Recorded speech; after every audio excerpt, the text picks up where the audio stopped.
लो जी लो पहुंच गए हैं। शिप अपनी लग चुकी है, फटाफट से चलते हैं। बाकी भाई ये अपनी शिप थी, हम तो उतर चुके हैं। Please turn off the aircon first. Okay. और नंबर प्लेट भाई फिलीपींस की ऐसी होती है GBE और 4 नंबर आगे, बस वाइट नंबर प्लेट है। फिलीपींस में मैं पहले भी आ चुका हूँ बट मैंने गाड़ी नहीं चलाई थी, तो अपनी एक और कंट्री लिस्ट में बढ़ चुकी है जहाँ पे मैं ड्राइव करने वाला हूँ। तो पूरा बढ़िया वाइब्स है, मतलब वो गोवा वाली फील आ रही है यहाँ पे ना। और यहाँ लोकल ज्यादा दिख रहे हैं मुझे एज कम्पेयर टू टूरिस्ट। जो नॉर्मल पेट्रोल है यहाँ पे वो है 69 पैसोस, और जो ये ऑक्टेन है ये है 71 पैसोस।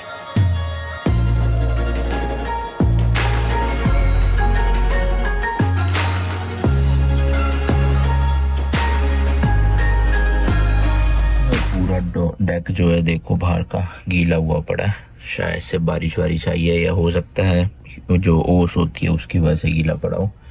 अभी फिलहाल 6:40 हो रहे हैं। 7 बजे वैसे हमें सीबू पहुंचना था टाइम के अकॉर्डिंग, बट मैंने अभी गूगल मैप देखा ना, इंटरनेट चल रहा है थोड़ा थोड़ा, तो गूगल मैप के अकॉर्डिंग अभी तो भाई लगेगा 40-50 मिनट और, तो शायद थोड़ी सी डिले है, पता नहीं।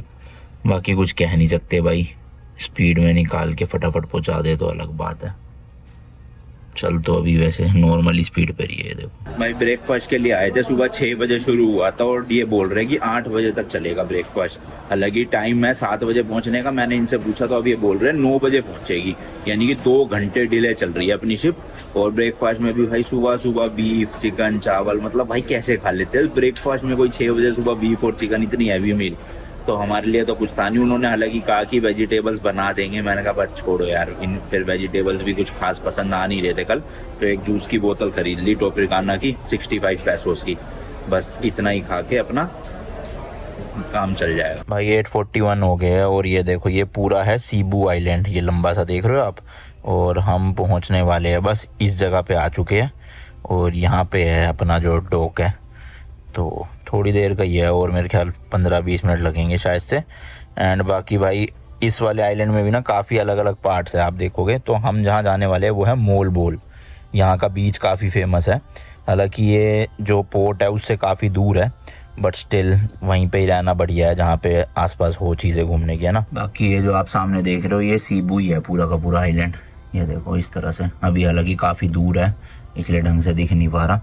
इधर देखोगे ना भाई ये पूरा पोर्ट का एरिया है और हम शायद किसी और पोर्ट पे जा रहे हैं उस तरफ कहीं। लो जी लो पहुंच गए हैं, शिप अपनी लग चुकी है, फटाफट से चलते हैं। यहाँ पे तो ज्यादा दिख रही है फेरीज मुझे, ये देखो।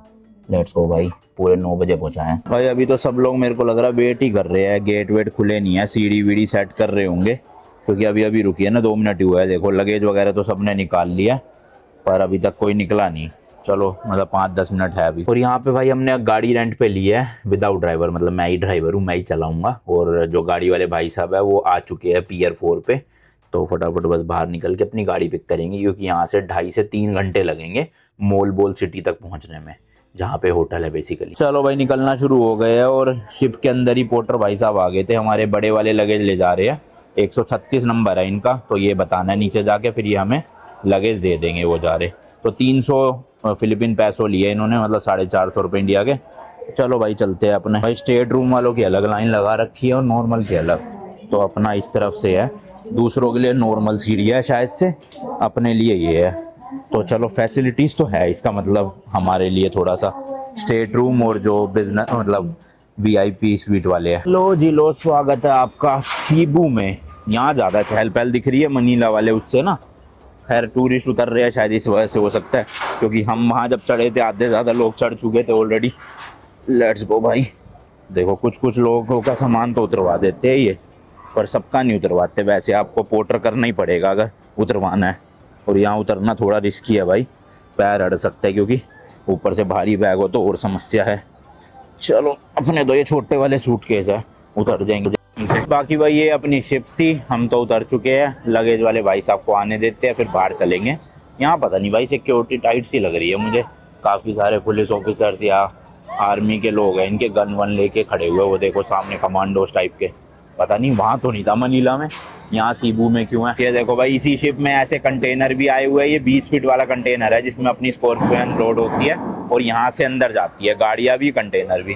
अभी मैं ज़्यादा वीडियो बना नहीं रहा क्योंकि भाई काफ़ी सिक्योरिटी है यहाँ पे, कहीं मना ना कर दे इसलिए। मेन भाई पोर्टर का काम होता है ये जो सारी सीढ़ी है ना, इनमें से बैग उतार के बस नीचे रख देते हैं यहाँ ला के, फिर यहाँ से आप अपने आप ले जाओ, क्योंकि यहाँ से तो प्लेन ही है, पहिए लगे होते हैं सूटकेस में, ले जाओ उड़ के, वरना इस तरह से बाहर तक भी शायद छोड़ देते होंगे, पता नहीं। यहाँ पे पोर्टर वाला 400 पैसोस मांग रहा था, बट मैंने फिर कहा कि 300, मैंने पहले 200 बोला, पर 200 नहीं, वो 300 में माना, क्योंकि मनीला में भी 300 लिए थे।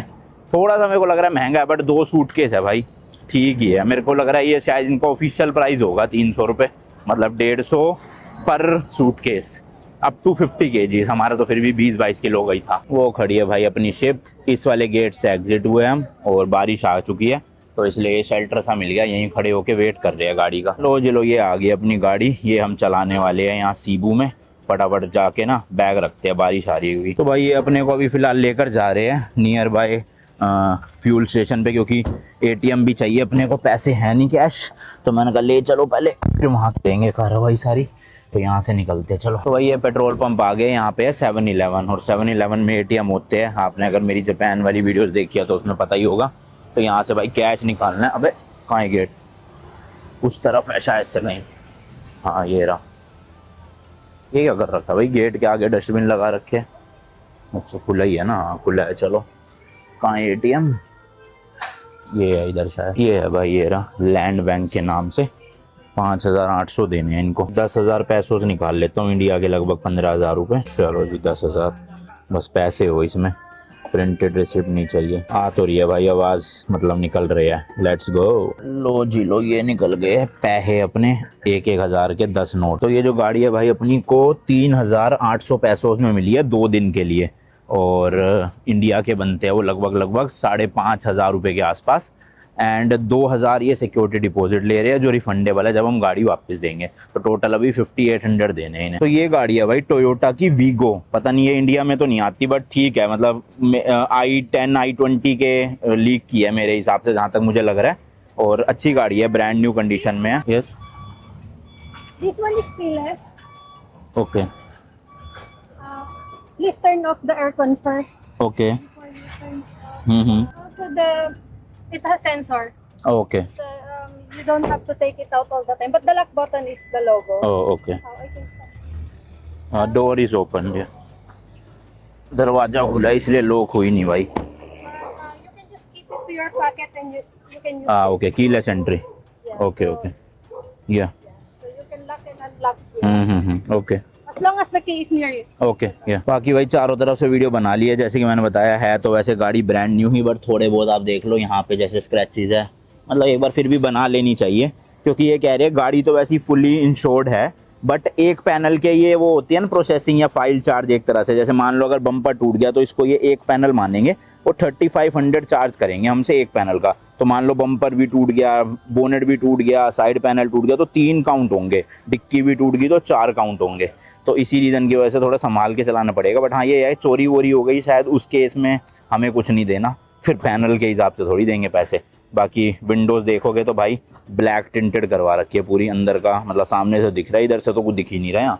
लीगल होगा मेरे ख्याल से, गर्मी पड़ती है ना। बाकी ओवरऑल गाड़ी ब्रांड न्यू है भाई, कोई दिक्कत नहीं है, मतलब कहीं भी मुझे एज सच स्क्रैचेस वगैरह दिख तो नहीं रहे, इस तरह से देख सकते हो। और नंबर प्लेट भाई फिलीपींस की ऐसी होती है, GBE और 4 नंबर आगे, बस वाइट नंबर प्लेट है। ये कंडक्शन स्टिकर मुझे नहीं पता भाई क्या है। बाकी कितने किलोमीटर चली हुई है वो दिखा देता हूँ, स्टार्ट करनी पड़ेगी इसके लिए शायद, 1 सेकंड रुको। ये इस तरह की भाई ये चाबी है। ब्रूने का वीज़ा नहीं मिल पाया तो अब 10 की जगह 9 देश ही जा पाएंगे, उसमें से हमारा ये 7वां देश है। अगला देश होने वाला तिमोर लेस्टे, देन होने वाला इंडोनेशिया, फिर हम अपने घर इंडिया चले जाएंगे। तो अभी फिलहाल सीबू आइलैंड को हम एक्सप्लोर करने वाले हैं इस वाले वीडियो में। पूरा जो जो टूरिस्ट प्लेसेस है वो सब आपको दिखाऊंगा, जिसके लिए हमने यहाँ पे ये गाड़ी रेंट पे लिया भाई 2 दिन के लिए, ताकि अच्छे से हम प्रॉपरली घूम सके, क्योंकि आइलैंड काफ़ी बड़ा है, टैक्सी बार बार लेने का फायदा नहीं, लगे ज़्यादा है, तो अपनी गाड़ी होगी ना बेस्ट रहता है। बाकी लास्ट वीडियो में आपने देख ही लिया होगा कि मनीला से हम यहाँ सीबू तक आ गए थे, एक क्रूज चलती है उसमें प्रॉपर बेडरूम था अपना। तो अभी फिलहाल कितनी चली हुई है ये गाड़ी देखते हैं और ब्लूटूथ वगैरह कनेक्ट करते हैं। पेट्रोल भाई इन्होंने दिया है हाफ टैंक, तो हमें भी हाफ टैंक ही देना है। रेंज है 163 की, और ओडोमीटर कहाँ से आएगा भाई, हाँ 36,626 चली हुई है, मतलब नई है भाई, देखा जाए पुरानी तो नहीं कह सकते, 36,000 चली गाड़ी। इसके अलावा भाई ऑटोमेटिक गाड़ी है, यहाँ पे गियर नोब आप देख सकते हो, ऑटोमेटिक AC लगा हुआ है, एक स्क्रीन लगी है यहाँ पे।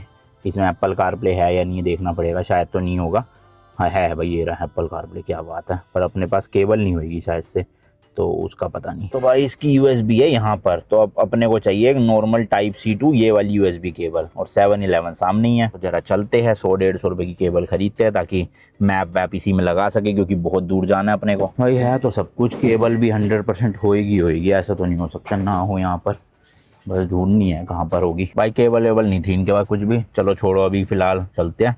खाने पीने का पहले जुगाड़ देखे ढंग से, कल बस परांठे और मैक्रोनी खाई हुई है, रात को भी डिनर मिला नहीं था क्योंकि। बाकी भाई फिलीपींस में स्टीयरिंग व्हील जो है वो लेफ्ट साइड में होता है, और रोड रूल्स भी जो है वो इंडिया से ऑपोजिट होंगे। फिलीपींस में मैं पहले भी आ चुका हूँ, बट मैंने गाड़ी नहीं चलाई थी, तो अपनी एक और कंट्री लिस्ट में बढ़ चुकी है जहाँ पे मैं ड्राइव करने वाला हूँ, तो मज़ा आएगा। चलो तो भाई सबसे पहली लोकेशन लगाई है, एक इंडियन रेस्टोरेंट है यहाँ से 5 किलोमीटर दूर, वहाँ जा रहे हैं, खाना वाना खाते हैं और कुछ पैक भी करवाते हैं, क्योंकि मॉल वॉल में मेरे को नहीं लग रहा कोई इंडियन रेस्टोरेंट मिलेगा, तो बेटर है यहीं से जुगाड़ करके चले। भाई यहाँ भी चलती है जिप्सी सी ना, ये देखो इस तरह का पब्लिक ट्रांसपोर्ट। और अभी हम मेन सिटी सेंटर में है, इसलिए भीड़ भड़का काफ़ी है, मतलब 5 किलोमीटर के लिए भाई 20-25 मिनट लग गए। बस जैसे जैसे मॉल बोल की तरफ जाएंगे थोड़ा ट्रैफिक खत्म होता रहेगा। तो भाई रेस्टोरेंट ना किसी मॉल में है, तो नीचे बेसमेंट में पार्किंग लगा दी गाड़ी की। अब कितनी फीस है यहाँ की वो तो जाते समय पता चलेगा। फिलहाल अपर ग्राउंड फ्लोर पे जाना है, वहाँ पे रेस्टोरेंट है। वो खुला है कि नहीं ये भी नहीं पता, क्योंकि उसमें गूगल पे तो दिखा रहा है खुला है, बाकी लेट्स सी। कहाँ है जी, कहाँ है इंडियन रेस्टोरेंट? ये रहा जी, ये रहा, खुला हुआ है। Saffron sips eat drink and indulge, flag भी लगा रखा है इंडिया का, देखो भाई। तो ये देख सकते हो भाई, जो भी प्राइजेस है उसको 1.5 से मल्टीप्लाई कर लेना, इंडियन करेंसी में आ जाएगा रेट। वेजिटेरियन ऑप्शन है तो पापड़ वापड़, ये देखो तंदूरी पनीर टिक्का मिल रहा है 390, यानी इंडिया के लगभग 600 रुपये का। ऑब्वियसली मतलब महंगा ही है, बट बाहर के देशों के हिसाब से देखा जाए तो इतना महंगा भी नहीं। ये है भाई मेन वेजिटेरियन पनीर लबाबदार 450 का, वही 700 रुपये के आसपास। और सब्जी मतलब यही है 600-700 रुपये, और रोटी मेरे ख्याल से होएगी 150-200 रुपये के आसपास की, जहाँ तक अंदाज़ा है। बटर नान है 110 का, तो मतलब इंडिया के 170 रुपये का हो गया। ठीक है चलो मंगवाते हैं। भाई रेस्टोरेंट तो अच्छा है, इंटीरियर देखो क्या मस्त बना रखे हैं, हाथी, शेर, बुद्धा जी, गणेश जी, है ना, अच्छा लग रहा है ओवरऑल सामने देखो। तो अभी फ़िलहाल हमने ये करा है कि एक सब्जी यहाँ पे मंगवा ली, मतलब 2 प्लेट सब्जी मंगवा ली और रोटी चावल मंगवा लिया। जितनी सब्जी खाई जाएगी खा लेंगे, बाकी ना पैक करवा के ले जा रहे हैं वेज बिरयानी साथ में वो सब्जी, ताकि हमारा दोपहर का भी काम हो जाए। फिर रात में तो वहाँ पिज़्ज़ा पास्ता कुछ मिल ही जाएगा, वो खा लेंगे। तो 2 टाइम की मील इंडियन हो जाएगी प्रॉपर, क्योंकि कल भी पूरे दिन ढंग से नहीं खाया हुआ, कम से कम आज तो पेट भर के खाए। ये आ गया भाई अपना पनीर बटर मसाला, चावल, प्याज, नींबू, और अभी नान और आ रहे हैं साथ। चलो जी पैक भी हो गया खाना, अब यहाँ से अपना जर्नी शुरू करते हैं मॉल बोल की। 12 बज गए भाई, सब काम निपटाते पहुँचे ही 9 बजे, फिर बाहर निकलते 9:30-10 गाड़ी लेते, तो इसलिए टाइम लग गया। अगर 7 बजे पहुँच जाते तो अभी तक तो हम होटल बैठे होते शायद अपने। कोई नहीं, चलो दोपहर के 2:30-3 बजे तक पहुंच जाएंगे। भाई है तो यहाँ से केवल 90 किलोमीटर, पर पता नहीं गूगल मैप 3 घंटे 5 मिनट दिखा रहा है 90 किलोमीटर के लिए, यानी 1 घंटे में सिर्फ 30 किलोमीटर कवर होंगे। अब यहाँ सिटी ट्रैफिक है, चलो यहाँ का तो समझ आता है, बट आगे तो भाई कोई ट्रैफिक दिख नहीं रहा। मेरे को लग रहा है रास्ता ही ऐसी है, थोड़ा बेकार सा। लेट्स सी, जैसा भी रहेगा वही 3 बजे तक तो पहुँचेंगे, बताओ चेक इन करेंगे।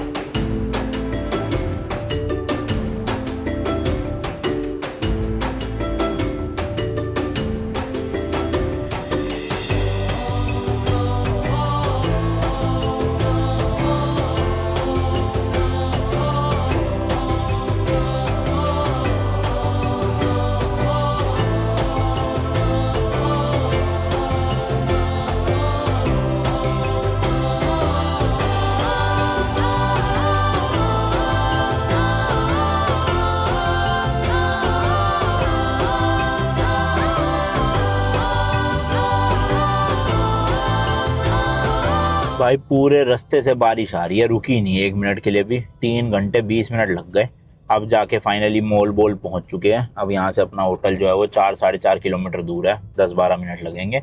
पर अब बारिश के चक्कर में भाई एक्सप्लोर भी आज ही करना है हमें, क्योंकि कल तो हमारी फ़्लाइट है यहाँ से अगले कंट्री की। तो आज और कल दिन में घूमने का था, जो भी आइटनरी हमने बनाई थी। अब एक बीच जाना था, एक वाटरफॉल जाना था। तो बीच चलो वैसे जा ही सकते हैं यार, बारिश में भी क्या ही दिक्कत है। बीच पे तो वैसे भी भीगना ही है, वाटरफॉल में भी भीगना ही है, तो बारिश में चले जाएंगे। और अब तो गाड़ी भी है, स्कूटी में तो अलग बात थी, चलो दिक्कत होती है, गाड़ी में तो क्या ही दिक्कत होगी।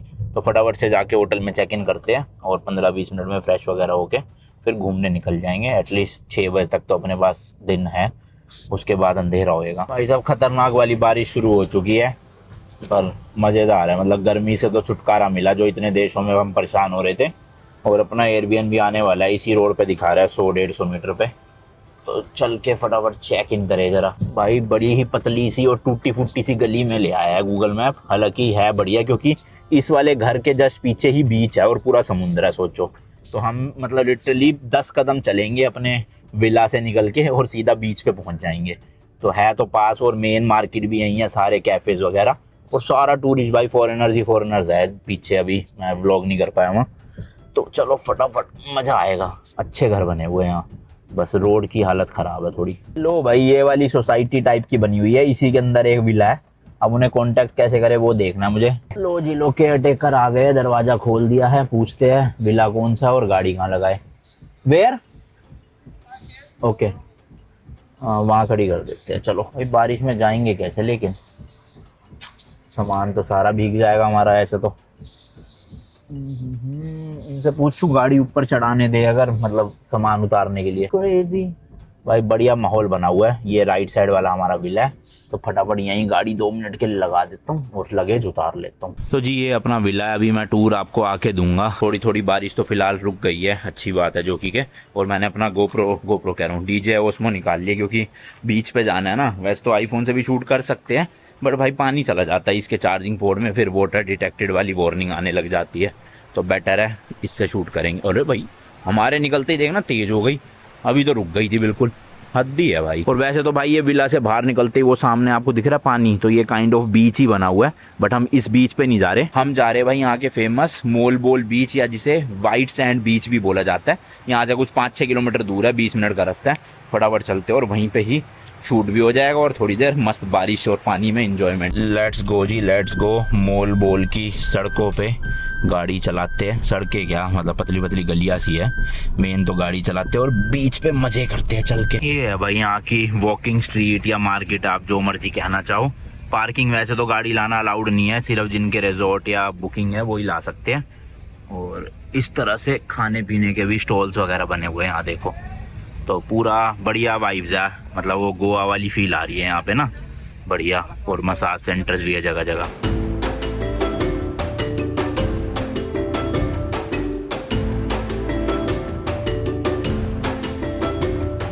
तो भाई ये पहुंच गए बीच, और यहाँ पे भी ये रिजॉर्ट टाइप का ही है, वेलकम टू वाइट बीच। और ये एंट्रेंस फीस वगैरह है 50 फिलीपींस पैसो है बड़ी गाड़ी के लिए। Where parking, where state? Okay, thank you. Okay okay, या तो वो सामने भाई पार्किंग है। चलो गाड़ी लगाते हैं वहाँ। पानी भाई यहाँ तो इन्होंने बीच बना दिया इधर ही। ओबे कुछ ज्यादा ही गहरा नहीं है भाई, सब पेट डूबा हुआ है आधा, तो ऐसा लग रहा है बीच का पानी यहीं आ गया हो। तो भाई यहाँ पे गाड़ी खड़ी कर दी है, और इधर कहीं से है जो रास्ता होगा, ये साइड से गली जा रही है पतली सी। और यहाँ पे भी रूम्स वगैरह मिल जाएंगे आपको, इस तरह के रिजॉर्ट बीचेस के पास ही बने हुए हैं। तो वैसे तो हमारे वाला एरिया भी अच्छा है, वहाँ भी बीच है, पर ये वाला बीच थोड़ा ज़्यादा फेमस है वाइट सैंड बीच के नाम से। इधर देखो दुकानें वगैरह भी है चिप्स कुरकुरों की, मतलब चिप्स कुरकुरे नहीं, यहाँ के जो चिप्स कुरकुरे है उनकी। इस तरह से ये एक कैफेटेरिया टाइप का बना हुआ है अगर आपको कुछ खाने पीने का लेना है।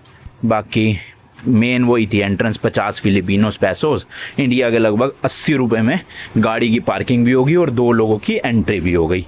तो देखा जाए तो सस्ता ही है काफ़ी। यहाँ से बाकी सीढ़ियाँ बनी हुई है, ये रही, उतरते हैं आराम आराम से। और ये पहुँच गए भाई हम बीच पे। खाली पड़ा है यार बीच तो, मतलब इतनी भीड़ नहीं है जितना सोचा था देखो। और यहाँ लोकल ज़्यादा दिख रहे हैं मुझे एज़ कम्पेयर टू टूरिस्ट। शायद टूरिस्ट दिन में आते होंगे यहाँ धूप सेकने और शाम को चले जाते होंगे, क्योंकि इस वक्त भाई लहरें भी ज़्यादा हैं और ठंड भी हो रही है थोड़ी, तो पानी भी चिल्ड होगा इस टाइम पे। बट ठीक है, अब आए इतनी दूर तो भाई इंजॉय तो करेंगे।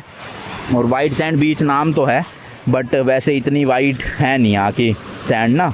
इससे वाइट सैंड मैंने कई बीचेस पे देखी है, पर ओवरऑल ठीक ही है, मतलब साफ़ भी नहीं कहूँगा इतना ज़्यादा, नॉर्मल है। यहाँ के लोकल सर्फिंग भी कर रहे हैं सर्फ बोर्ड से ना भाई साहब। कुत्ते बहुत सारे में, और डर लग रहा है कि काट वाट ना जाए। वो 2 दिखे हैं फॉरेनर्स, बाकी तो सारे भाई लोकल ही दिख रहे हैं मुझे आसपास यहीं के। पानी तो भाई बड़ा मस्त सा लग रहा है, बिल्कुल ब्लू ब्लू सा है ना। और थोड़ी अभी आवाज़ में दिक्कत होगी, हवा चल रही है ना क्योंकि, तो यहीं पे ही भाई अपना बैग वैग रखते हैं और ज़रा चलते हैं पानी में, ठंडा ठंडा होगा बड़ा भाई। वैसे इससे ज़्यादा बेटर बीच तो फुकोक में था, जो वियतनाम में हम गए थे ना आइलैंड में। ये भी मतलब पानी वाइज तो ठीक है, बट बीच की कंडीशन इतनी कुछ खास नहीं है, मतलब काफ़ी मेंटेन्ड नहीं है, ऐसा एक तरह से आप कह सकते हो। बाकी पानी में कोई दिक्कत नहीं है भाई।